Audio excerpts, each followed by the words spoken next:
Juliet Starling is the main protagonist of Lollipop Chainsaw.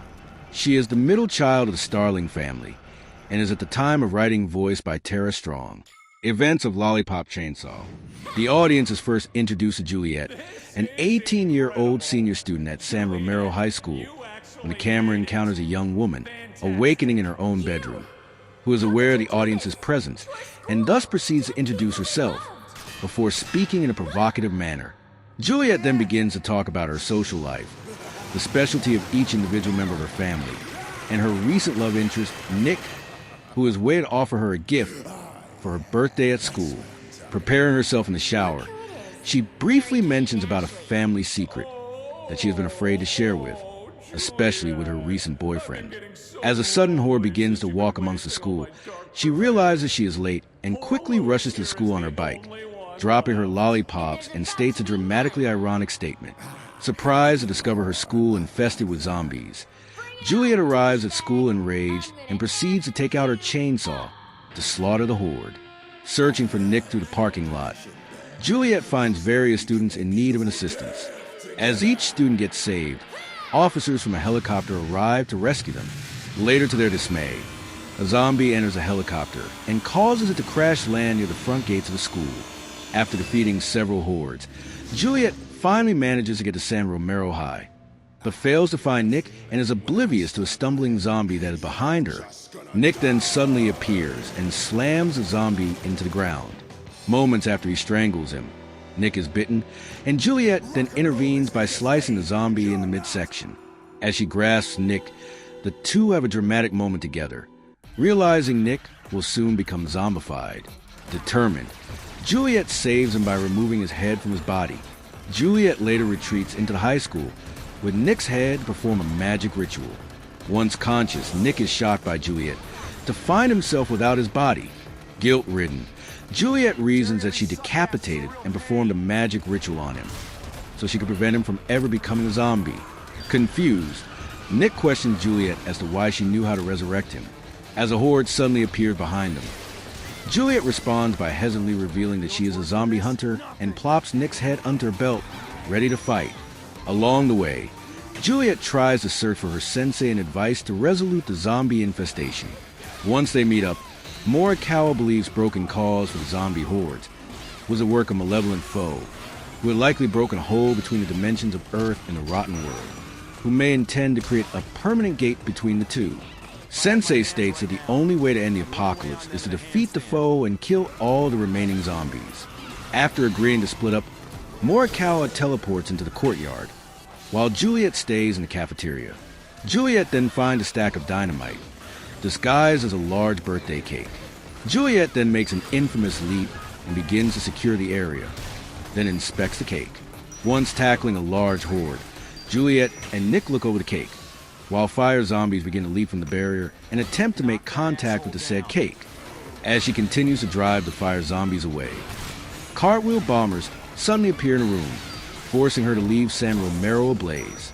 Morikawa then accidentally lands in Juliet's chest after being attacked by a quite familiar foe. She recognizes the perpetrator as Swan, a quiet classmate that she knew at San Romero. Angered, she proceeds to ask for Swan's devious motivations, in which he returns with a mocking taunt. Swan then continues to perform a dark ritual that summons 5 malicious beings called the Dark Purveyors to rise onto planes of the earth. Sensei attempts to stop this, but fails when the Dark Purveyors already reach Earth, and is later to be assumed dead. As Swan commands the Dark Purveyors to rot San Romero, he commences the ritual by summoning Zed. As he begins to take his physical form, Zed flings Juliet all the way to the junkyard by screaming "Piss OFF." Landing moments after, Juliet sees Zed on the screen of the mosh pit.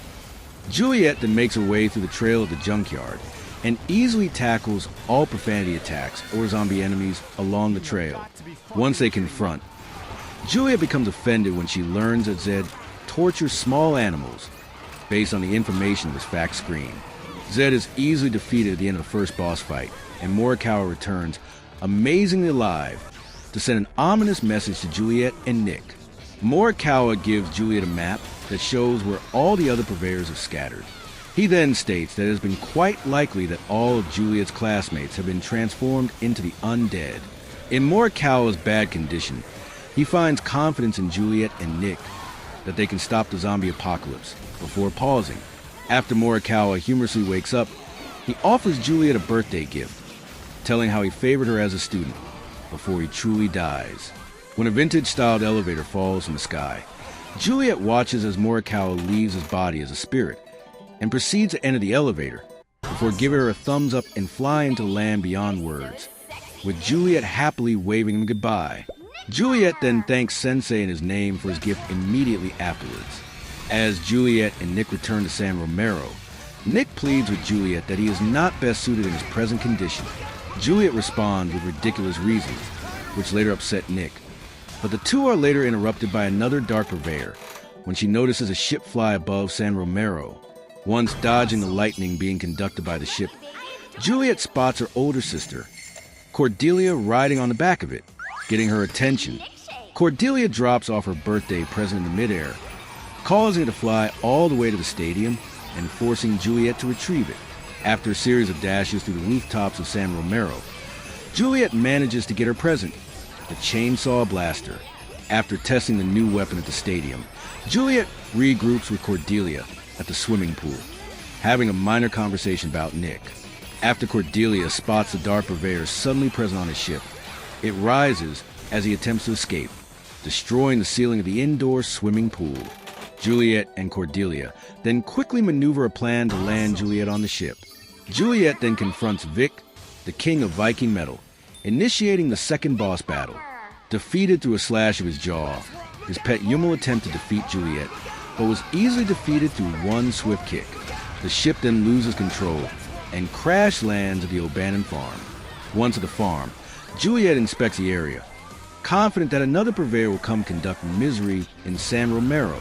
Realizing Nick is nowhere to be found, he later discovers her, as she is shocked that he just so happens to be zombified. Juliet then falls as Nick begins to slowly advance toward her, but is interrupted when Juliet's younger sister, Rosalind, drives through the area in a bus, making Juliet realize she was hallucinating in a dream. As Juliet introduces her boyfriend Nick, Rosalind begins to lose control of her bus and drops off a gift before the two lose contact. Suspicious, Juliet continues by going on a search for her. Juliet then realizes she has received a Nick Popper, Rosalind's gift. As Juliet follows and protects Rosalind from harm all through farm, Juliet is frequently taken into other dimensions, through mushrooms where giant chickens run amok. Finally reaching the bus, Juliet grows suspicious when she notices Rosalind suddenly has knowledge to motor vehicles. As the bus ride continues, it is realized she is a dark purveyor. Returning to the other dimension, Juliet meets Mariska. Once irritated, Juliet insults Mariska based on her malodorous stench, but in return is shown her ill-conditioned sister, who appears to be under some influence from her. After stating a philosophical speech, Juliet and Mariska then engage in the third boss fight. Once destroying her collarbone, Juliet decapitates a dazed Mariska and is surprised to find Rosalind is not present. Juliet gets a phone call from a mysterious caller and is informed Rosalind has been kidnapped once again at the Foci Fun Center. Desperate, Juliet considers risking to save Rosalind alone, but is benefited from the sudden appearance from her father, Gideon, who then shows an intimidating face, expressing a dislike for Nick. Juliet begins to express her concern about Rosalind with her father. When the three stroll through the city of San Romero, she later attempts to introduce Nick to her father, seeing that he expresses a mistrust of their relationship when her father insults Nick's lack of self-use. Juliet defends him by stating that Nick's tongue is limber, but in return receives an aggressive response. Arriving at the Foci Fun Center, Juliet and Gideon develop a plan on defeating the next dark purveyor. Juliet volunteers to become a decoy, while her dad volunteers to rescue Rosalind. Before leaping onto the stairs of the building, Juliet receives a gift from him and her mom, called Nick's Shoot. Entering the Foci Fun Center, Juliet continuously encounters phenomena of sudden teleporting into realms of archaic arcade games. Juliet then confronts the purveyor, once she finally reaches the top of the building. As Juliet demands for her sister, the dark purveyor, Josie reminds her that they must battle for her return. thus initiating the fourth boss fight. After taking battle into the skies, Juliet disables his ship and finally defeats him, but to her dismay, she was deceived and was told that if she chooses to kill him, Rosalind will not be returned, despite what it claimed earlier, as Dad manages to snatch Rosalind back. He uses dynamite to destroy the bottom of the ship and lands both of them to the ground to safety with a parachute. Josie is then sliced in half along with his ship and is killed once the UFO explodes from the impact of Juliet's chainsaw. Juliet then drops down, winking at the audience. Returning to the high school, the Starlings plan out a strategy on defeating the last Dark Purveyor. When Nick is presented with his makeover to the Starlings by Rosalind, Nick grows fed up being neglected of his pleas and begs with Juliet to abandon him for the better. Strongly in love with him, she insists that he continues with her, but is turned down due to his willingness to take the dangerous risks. But determined, Juliet takes Nick against his will, and the family continues with their journey into the unfinished cathedral. Blocked from the original route, Juliet relocates into an alternative path, in which Cordelia helps her throughout her way. Later, at a loss of ammunition, Rosalind joins in when Juliet reaches a construction site of cathedral. After reaching her location and defeating a large horde, Gideon suddenly appears and helps Juliet find the last Dark Purveyor. He then punches support beam that causes a domino effect in the area and finally causes a hole to be broke open due to a wrecking ball hitting the floor. Juliet and Nick are then given assurance that they will be successful. Landing into the catacombs, Juliet confronts an oddly glad Swan, pleased that the two have arrived. Speaking out to him, Juliet then notices a bullet was fired from behind her. A Dark Purveyor then appears suddenly from amidst the sudden fire, and Juliet proceeds to block the remaining bullets with her chainsaw. Swan then introduces Juliet to Louis Legend, the final and most powerful Purveyor. As the two get hostile, their weapons begin to collide and, confidently, Louis blasts his guitar around the arena, preparing for the fifth boss fight. Unlike the other Dark Purveyors, Louis is not weakened so easily. Provoked by the dismemberment of his lower legs, Louis transforms his bike into a large, dangerous mecha and improvises his tactics whenever a significant amount of his arsenal has been dismantled.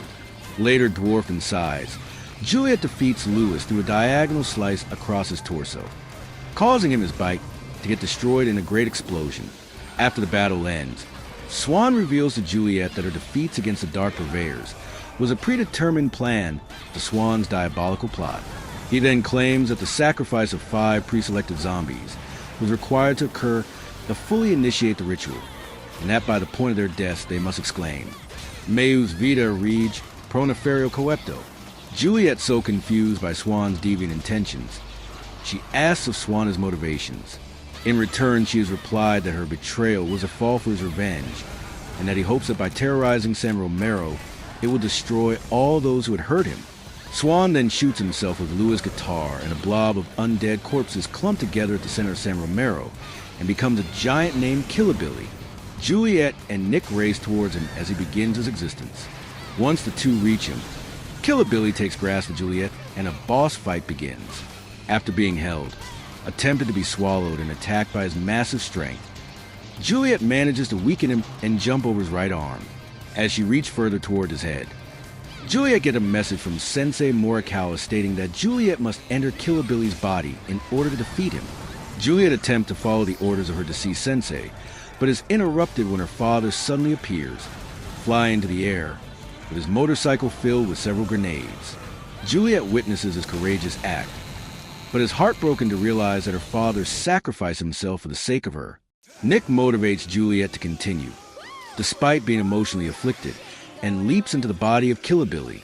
As they continue, Juliet fights through strange tentacles coming out of the walls of Killabilly's body. Once they are all destroyed, Juliet reaches its core and finds a decapitated swan corpse attached to Killabilly's heart. As Juliet gets another phone call from Sensei Morikawa, she is informed that the only way that Killabilly can be defeated is by initiating a Nick bomb, where Nick will be placed on Swan's corpse and force Killabilly to self-destruct, killing Nick in the process. As Juliet makes her final goodbyes, Nick dies along with Killabilly. After his death, it is revealed Nick will be resurrected due to his brave sacrifice. From the words of Morikawa Sensei, Nick is informed that there was a mix-up with his resurrection. Juliet is seen sobbing the rubble, whereas Nick informs her of his well-being. The two race toward each other, but fail to realize that Nick now has Morikawa's body. As they begin to kiss, they are interrupted by Rosalind, and the two see that Gideon is still alive. The family and Nick rejoice and return home over a sunrise, with Juliet pleased with the outcomes of her birthday. After the end credits, the outcomes of Juliet's fate are determined by the choices a player made, whether they saved all the SOS students or not.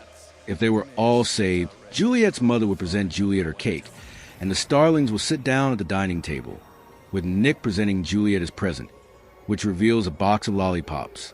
If the player failed to save all the students, Juliet's mom will be clutching an arm as a zombie and attack the Starlings and Nick. Events of Killer is dead. Juliet Starling was found trapped in a barrel at the wine cellar of Sebastian's castle. Mondo Zappa discovered Juliet, when he was later aided by Brian Roses, who contributed to the defeat of a swarm of bats. This unlocked the gate to his wine cellar, and there Mondo found a barrel with what appears to be something struggling to escape. Destroying the barrel, Mondo frees Juliet as she raises her chainsaw. She gazes at him for a few moments before leaving the cellar. Potential Travis strikes again. No more hero story. There is speculation of the character appearing in Travis Strikes Again. Juliet Chesterfield is in fact Suda 51's take on Juliet Starling, who has become jaded and distanced herself from the happy-go-lucky cheerleader life she used to live. Personality. As a high school student of San Romero High, Juliet Starling guises a personality as a bubbly, amiable, innocent, lollipop-obsessed cheerleader in order to maintain normalcy within her presence of San Romero. Outside of her social life, Juliet conceals her shocking family secret as a zombie hunter from society and was formerly insecure to divulge upon it. Juliet's inner personality is exemplified by a mature but violent and sometimes vulgar nature with enjoyment for zombie slaughter, regardless of whom some of those zombies may be.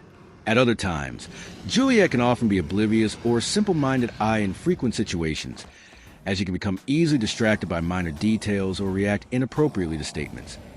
12, infatuated with Nick Carlisle, Juliet had become heavily devoted to Nick's safety ever since he had been decapitated, despite making decisions that may not be ideal.